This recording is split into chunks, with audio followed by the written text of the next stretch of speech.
Saul leads the people to battle as the Ammonites attack an Israelite city, before Samuel gives his final great speech to the nation on the Bible Brief.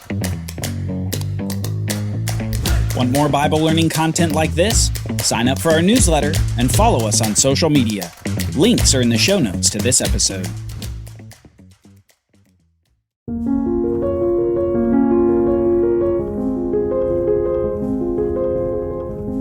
Israel has a new king, a king from the tribe of Benjamin, from the city of Gibeah. A tall, handsome king who would be strong to go out before the people in battle against their enemies. This was just the kind of king that the people wanted, even if he did come from a rather disreputable tribe in a disreputable city. Samuel had initially anointed Saul in private, before showing him to the people publicly at Mizpah. And when the people finally saw their leader, they exclaimed, "Long live the king!" The nation was excited to have this human king. They were glad to be like the other nations. But now this king would be tested. Tested not by legal proceedings or his skill in diplomacy. He'd be tested on the battlefield. But it wouldn't be just any battlefield. It would be a place called Jabesh-Gilead. Now, Jabesh-Gilead is a somewhat obscure city to us, but it wouldn't have been to Saul. Do you remember how the tribe of Benjamin was able to be repopulated following the war that those 11 tribes had made upon Benjamin? Well, primarily it was done through the city of Jabesh-Gilead. The whole city was completely decimated except for the virgin women, in order to procure wives for the Benjaminites that remained. One of Saul's great-grandfathers somewhere up the family line had probably taken one of these women. And here generations later was Saul, the king of Israel.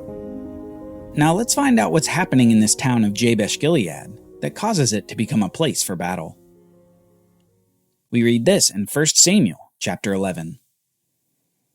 Then Nahash the Ammonite went up and besieged the city of Jabesh-Gilead. And all the men of Jabesh said to Nahash, "Make a treaty with us and we will serve you." But Nahash the Ammonite said to them, "On this condition I will make a treaty with you, that I gouge out all your right eyes, and thus bring disgrace on all Israel." The elders of Jabesh said to him, "Give us 7 days' respite, that we may send messengers through all the territory of Israel. Then if there is no one to save us, we will give ourselves up to you." When the messengers came to Gibeah of Saul, they reported the matter in the ears of the people, and all the people wept aloud. Nahash the Ammonite comes against Jabesh with an apparently intimidating force. But his goal isn't to destroy the city. Instead, he wants to subjugate it. He wants to collect tribute and taxes from them. One of the ways that he can ensure the city was less able to rebel against his rule would be to have the people of the city partially blinded, able to work the land, but much less able to put up resistance against his rule. As a plus, he wants to bring shame upon Israel by having a bunch of them walk around in one-eyed submission to him. However, before this treaty is made, the people of Jabesh send messengers into Israel to see if anyone is willing to come to their aid. And soon Saul hears of this development at Jabesh. Now behold, Saul was coming from the field behind the oxen. And Saul said, "What is wrong with the people that they are weeping?" So they told him the news of the men of Jabesh. And the Spirit of God rushed upon Saul when he heard these words, and his anger was greatly kindled. He took a yoke of oxen and cut them in pieces, and sent them throughout all the territory of Israel by the hand of the messengers, saying, "Whoever does not come out after Saul and Samuel, so shall it be done to this oxen." Then the dread of the Lord fell upon the people, and they came out as one man. When he mustered them at Bezek, the people of Israel were 300,000, and the men of Judah 30,000. And they said to the messengers who had come, "Thus shall you say to the men of Jabesh-Gilead, Tomorrow, by the time the sun is hot, you shall have salvation." Saul sees the weeping of the people as he's coming in from the field, and as soon as he hears the news from Jabesh, the Spirit of God rushes upon him. And in this moment of anger, he cuts apart his yoke of oxen and sends pieces to all Israel. The message that accompanies the oxen pieces is simply, "Show up to fight, or you'll end up like this oxen." Then as his troops muster, he sends word to Jabesh that salvation is coming. The next day, Saul attacks before the sun has come up in the morning. We read this. And the next day Saul put the people in 3 companies. And they came into the midst of the camp in the morning watch, and struck down the Ammonites until the heat of the day. And those who survived were scattered, so that no 2 of them were left together. Jabesh-Gilead is saved. Saul has great success in his first battle as king over Israel. He led the people into battle, and the nation has now seen their king lead them like the other nations. Immediately, a realignment in the crowd occurs. Those who doubted Saul's leadership shrink away, and others want to prove their loyalty to this successful king. We read this in verse 12 as the people come to speak to Samuel, with Saul close by. The people said to Samuel, "Who is it that said, 'Shall Saul reign over us?' Bring them in, that we may put them to death." But Saul said, "Not a man shall be put to death this day, for today Yahweh has worked salvation in Israel." Then Samuel said to the people, "Come, let us go to Gilgal, and there renew the kingdom." So all the people went to Gilgal, and there they made Saul king before the Lord in Gilgal. There they sacrificed peace offerings before the Lord, and there Saul and all the men of Israel rejoiced greatly. This scene quickly goes from tense to joyful. The people propose to Samuel that the men who doubted Saul's leadership should be put to death. And Saul interrupts the conversation, effectively saying, "No, today's a day for good, not evil." But notice his reasoning. He says, "Not a man shall be put to death this day, for today the Lord has worked salvation in Israel." Rather than take credit for the victory over the Ammonites, Saul attributes the victory to Yahweh. Saul understands that it was God's presence that allowed them easy victory, and it was the Spirit of God that gave him the courage to lead the people. It appears that this king may have what it takes to be a godly leader. Samuel then leads the people in a renewal of the kingdom, essentially giving a fresh start to the kingship of Saul, so that no one will resist his rule any longer. And the people end the joyous event, sacrificing peace offerings to Yahweh. Soon, however, the people and the king are delivered a stern warning by Samuel in his final major speech to the nation. As you can imagine, this warning sounds a lot like the speeches of Moses and Samuel, but now it's colored by this new monarch, a king that was demanded by the people of Israel. We read this in 1 Samuel chapter 12. "And Samuel said to all Israel, 'Behold, I have obeyed your voice in all that you have said to me, and have made a king over you.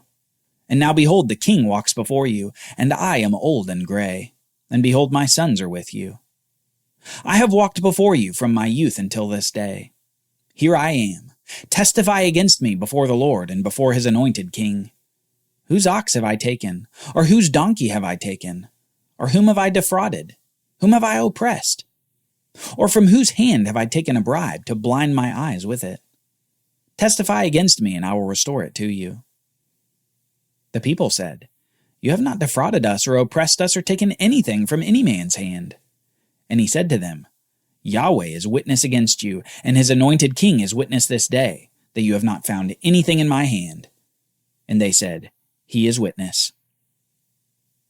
The first thing Samuel does before the people is defend his integrity. It's as if he's using this as a preamble for the words to come. In a way, he's saying, "You've seen my life, you know I'm honest, and now I'm going to tell you a hard truth." Then Samuel begins a review of the nation's history so far. He explains that Yahweh himself appointed Moses and Aaron to save the people out of Egypt and to bring them to the promised land of Canaan. Further, when the people rebelled against God and served the Baals, God raised up judges to save them from their enemies. But when Samuel comes to the current generation, he rebukes them for turning their back on Yahweh, their king, asking instead for a king like the other nations. He continues, saying, "And now behold the king whom you have chosen, for whom you have asked. Behold, the Lord has set a king over you. If you will fear the Lord and serve him and obey his voice, and not rebel against the commandment of the Lord, and if both you and the king who reigns over you will follow the Lord your God, it will be well. But if you will not obey the voice of the Lord, but rebel against the commandment of Yahweh, then the hand of the Lord will be against you and your king." Samuel's message is simple. It's for the people and for their king. Obey Yahweh and all will be well, but rebel against him and it won't. God will bless the king and the people for their obedience, but he will be against them if they disobey. It's notable that the kingdom that God has set up for the people is not a kingdom separate from him. It's a kingdom under him. God remains the ultimate sovereign over the nation. He's just allowed the people to also have a human king. Obedience to Yahweh is required, as it has been from the beginning. The king is merely an additional place in the leadership structure for the nation. Samuel then emphasizes the wickedness of the people in asking for a king like the other nations. He says this, "Now therefore, stand still and see this great thing that the Lord will do before your eyes. Is it not wheat harvest today? I will call upon the Lord that he may send thunder and rain.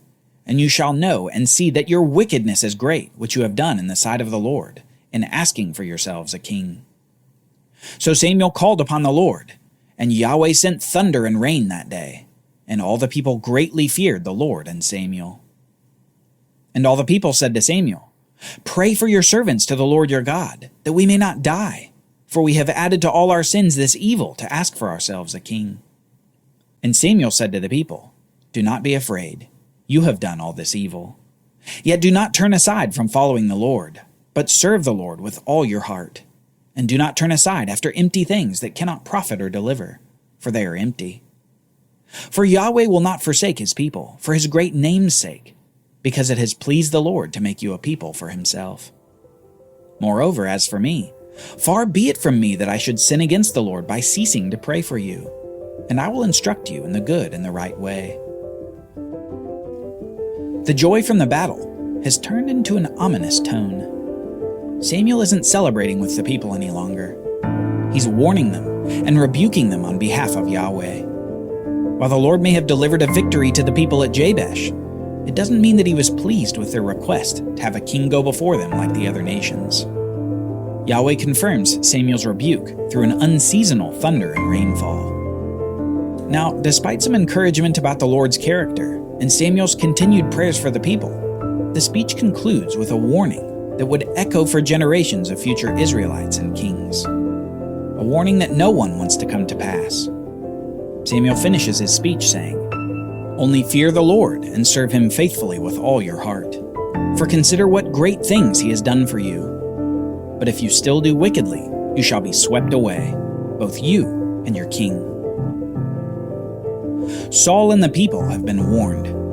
The great prophet Samuel has given them a stern rebuke, and the Lord has confirmed it in thunder. The first king of Israel, Saul, passed his first test at Jabesh. But his more difficult test would not be external, it would be internal. Could he fight his own impulses as king? Could he fight through fear of leading his people? Could he obey, even with great cost? Join us next time as we see Saul's next battle against Israel's perennial enemy. The Philistines are on the march. Saul looks for Samuel's aid, but Samuel is nowhere to be found. The Bible Brief is brought to you by the Bible Literacy Foundation, dedicated to helping people like you learn the Bible.